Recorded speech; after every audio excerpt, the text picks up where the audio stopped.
beat the Mets. Step right up and greet the Mets. Bring your kiddies, bring your wife.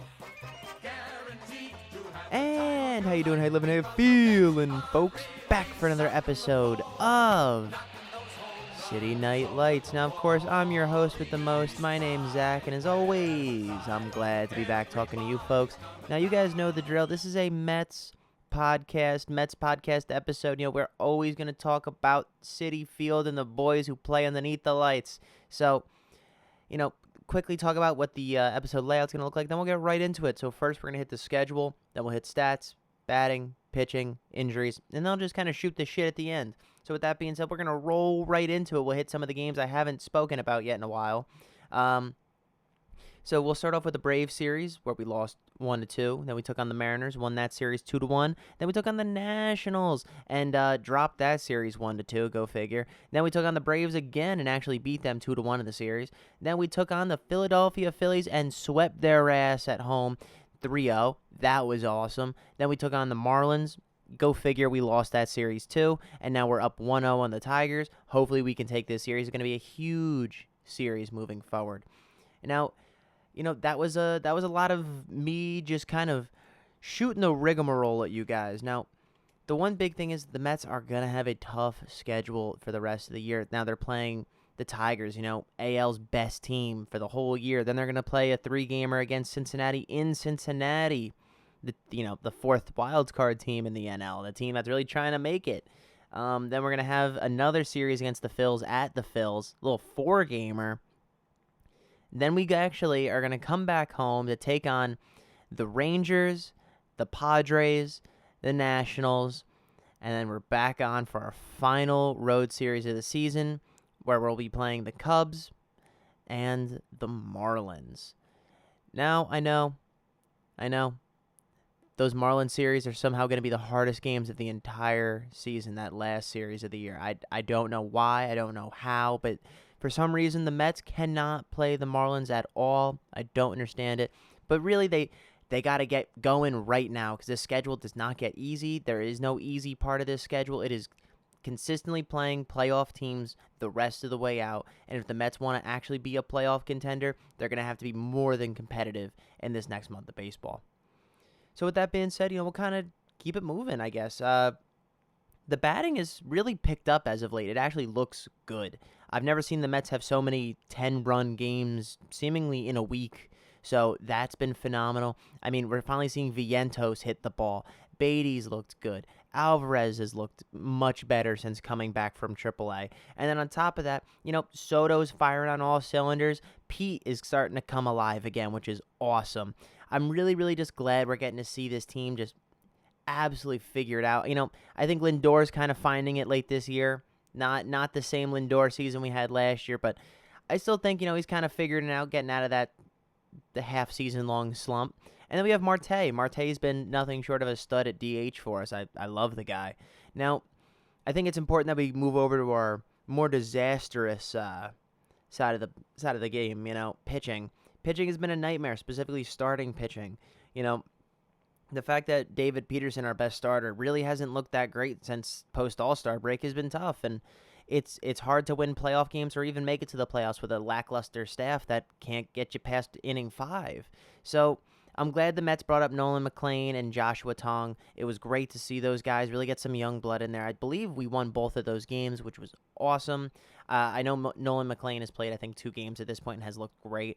I'm really happy that we're seeing our young guns get up there and really contribute in an ultra important time of the year. You know, they're not thrown off by the fact that it's pretty much September baseball, and if you're not, you know, on your game, you're missing the playoffs. So I was really glad to see some phenomenal outings out of the young pitchers. I do have some problems with Ryan Halesley, though. He's looked like absolute shit. This is a guy who's been a phenomenal reliever in the past and has been nothing short of fucking horrendous on this team. So I don't know what the deal is with him. I'm not going to act like I can just magically figure it out. The guy's throws a 100-mile-an-hour fastball. He's got an awesome splitter. You know, I can't do that shit, but I definitely know he's bad at baseball right now. So we got to figure out what's going on with Halesley, especially with this, starting pitching debacle is what I'll say for now. So, that's kind of all I had in terms of that. We'll move on to injuries. Reed Garrett, he's going to be out 15-day IL, throwing arm, elbow inflammation. So that's no bueno. Then we have Francisco Alvarez with a thumb injury for 10 days. I actually believe he's already starting to come back, work his way back from injury. So, definitely sooner than expected. Love to see that. I hope we get Alvarez back as soon as possible. Frankie Montas, that bum is done for the year, and we'll see him next year, unfortunately. So here's a fun one. Jose Siri, someone who, was rumored to have potentially came back months ago, had a fractured tibia. Didn't think that was reasonable. Obviously, didn't come back. But it looks like he had just started rehab, starts on August 26th. So maybe we'll be seeing some Jose Siri soon, depending on how good he is in the minors. Jesse Winker, literally that's just a giant question mark. I don't know what to do about that. I'm sorry, Mets fans. You might like him, you might not. He's really just kind of a role piece, but I'm not going to sweat it.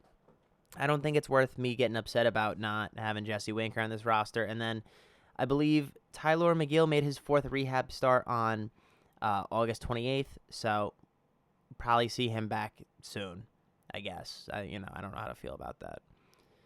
But what I will say is that I don't know what this team needs to do in terms of fixing the pitching. The pitching has been so abysmal in terms of the starters. Like, our starters don't know what they're doing anymore. I feel like they're just having such a difficult time getting through the second time of the order. Not even the third time. Trying to get through the lineup a second time has been clearly a disaster for the starting pitching staff, and something that has clearly hindered the Mets as a team. I mean, it's hard when you have to sit there and you can't rely on your starting pitcher to keep a lead for you. It's killing us.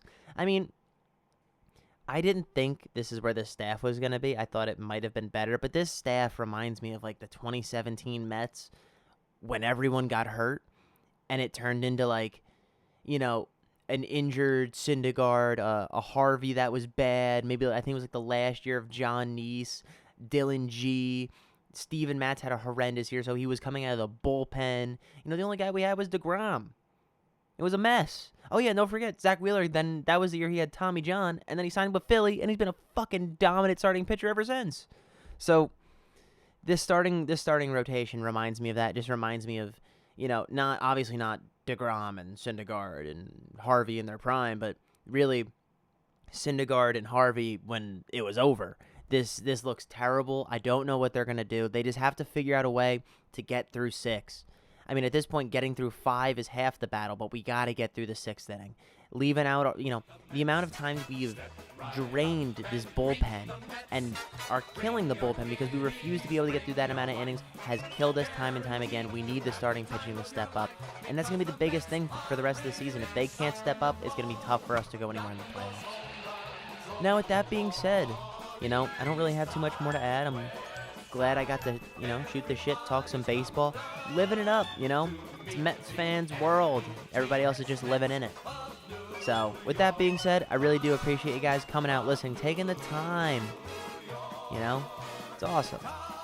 So, with that being said, y'all have a great day and stay idiotic.